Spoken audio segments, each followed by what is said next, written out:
సమగ్ర శిక్ష నిరవధిక సమ్మె గత 20 రోజుల నుండి కొనసాగుతుంది. మన తెలంగాణ రాష్ట్రంలోని 19,000 మందికి పైగా ఒప్పంద ఉపాధ్యాయులున్నారు. ఉపాధి హామీ ఉపాధ్యాయులకు రెగ్యులర్ చేయాలని నల్గొండ జిల్లాలో సమావేశం ఏర్పాటు చేశారు. కొండయ్య సిఆర్పి తెలుపుతూ వచ్చారు. ప్రభుత్వం వీటిపై దృష్టి పెట్టాలని తెలిపారు.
నమస్కారం అండి.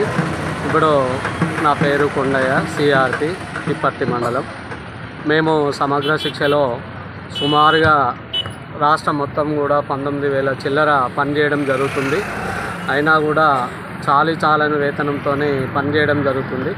అంటే అందరికీ ఉండాల్సినటువంటి విద్యా అర్హతలు, అంటే రెగ్యులర్ టీచర్లకి ఏ అర్హతలు అయితే ఉన్నాయో మాకు అదే విద్యా అర్హతలు ఉన్నా కూడా ఇక్కడ శ్రమ దోపిడీ, కాంట్రాక్ట్ అనే ఒక పదము ద్వారా శ్రమ దోపిడీ జరుగుతున్నది. మాకు న్యాయం జరగటం కోసం అనేక పర్యాయాలు గవర్నమెంట్కు వినతులు సమర్పించుకోవడం జరిగింది. అయినా కూడా ప్రభుత్వం స్పందించకపోవడం వలన గతంలో ఈ యొక్క పిసిసి అధ్యక్షుడిగా ఉన్న రేవంత్ రెడ్డి గారు ఇప్పుడు ప్రజెంట్ ముఖ్యమంత్రిగా ఉన్నారు. వారు మా ఈ విధంగానే ధర్నా జరుగుతున్న సభా వేదిక మా దగ్గరికి వచ్చి మా ప్రభుత్వం వచ్చినట్లయితే మీకు ఛాయ్ అయినంత సేపట్ల జీవో ఇచ్చి మీకు రెగ్యులర్ చేస్తానని చెప్పడం జరిగింది. మరి ప్రభుత్వం వచ్చింది, సంవత్సరం జరిగింది, సంబరాలు అయిపోయినాయి. అయినా మా గురించి పట్టించుకునే పరిస్థితి లేదు. కాబట్టి మేము ప్రభుత్వానికి అనేక పర్యాయాలు విన్నవించుకోవడం, సెక్రటరేట్కి వెళ్ళడం, మంత్రులను కలవడం, అందరినీ చాలాసార్లు విన్నవించినా కూడా మాకు ఎలాంటి ఫలితం లేకుండా పోయింది. కాబట్టి మేము ప్రభుత్వానికి ఈ విధంగా ఈ యొక్క ధర్నా ద్వారా కూడా తెలియజేస్తున్నాము. ఇది ప్రజాస్వామ్యము, రాజరికం కాదు, భౌస్వామ్యం కాదు. ప్రజాస్వామ్యంలో మాకు చాలని వేతనాలు ఉండడం వల్ల ఎట్లాంటి కుటుంబాలని పోషించుకోలేకపోతున్నాం, మా పిల్లల్ని చదివించుకోలేకపోతున్నాం. కాబట్టి గాను ప్రభుత్వం వెంటనే స్పందించి, ఇంకోటి విద్యా వ్యవస్థలో పనిచేస్తున్న మేము విద్యా వ్యవస్థనే రోడ్డుల కనీసం 22 రోజుల నుంచి రోడ్డు మీద ఉంటే ప్రభుత్వం పట్టించుకోకపోవడం శోచనీయం. ఎందుకంటే కేజీబీవీ మా సోదరిమణులు కేజీబీవీ టీచర్స్ ఉన్నారు. వాళ్ళంతా ఒక్కొక్క కేజీబీవీలో 200 నుంచి 300 దాకా పిల్లలు, ఇంటర్మీడియట్ వాళ్ళు, 10th వాళ్ళు ఉన్నారు.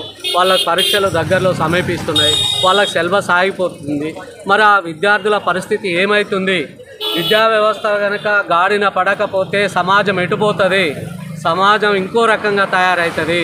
మెయిన్గా మనకు కావాల్సింది విద్యా వైద్యము. విద్యా వ్యవస్థని సరైన మార్గంలో నడిపించవలసిన బాధ్యత ప్రభుత్వానిదే. ప్రభుత్వం ఖచ్చితంగా ఇమ్మీడియట్లీ తొందరగా జోక్యం కల్పించుకొని విద్యా వ్యవస్థలో పనిచేస్తున్నటువంటి సమగ్ర శిక్ష ఉద్యోగస్తులందరూ కూడా పిలిచి చర్చలు చేసి వాళ్ళు ఒక కొలిక్కి తెచ్చి మమ్మల్ని యథావిధిగా మళ్ళీ పాఠశాలలో పనిచేసేటట్టుగా చేయాలని ప్రభుత్వానికి విన్నవిస్తున్నాను. జై హింద్.